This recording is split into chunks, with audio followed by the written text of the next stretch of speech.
Beetroot இலை வறுக்க போகிறேன்.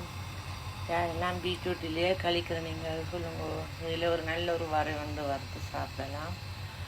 நல்லா வெங்காயம் எல்லாம் வெட்டி வச்சுருக்கு. பார்ப்போம் இப்படி வறுக்க. கொஞ்சம் எண்ணெய் விட்டுருக்கு.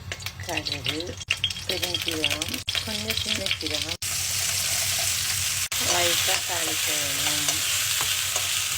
வெங்காயம் கத்தகமாக தாளிச்சுட்டு வெட்டி வச்ச கீரையை போடுவோம். கொஞ்சம் உப்பு அதெல்லாம் மிக்ஸ் பண்ணி விடுவோம். எவ்வளவு கீரை போட்டு கொஞ்சமாக வந்துடுச்சு. தேங்காய் அப்படி கொஞ்சம் போடுவோம்.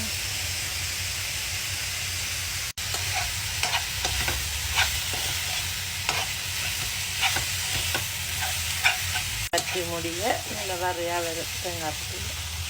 சுவையான பீட்ரூட் இலை வரை ரெடி. எல்லோரும் இதே மாதிரி செஞ்சு சாப்பிட்டு பார்த்து எப்படின்னு சொன்னாங்க.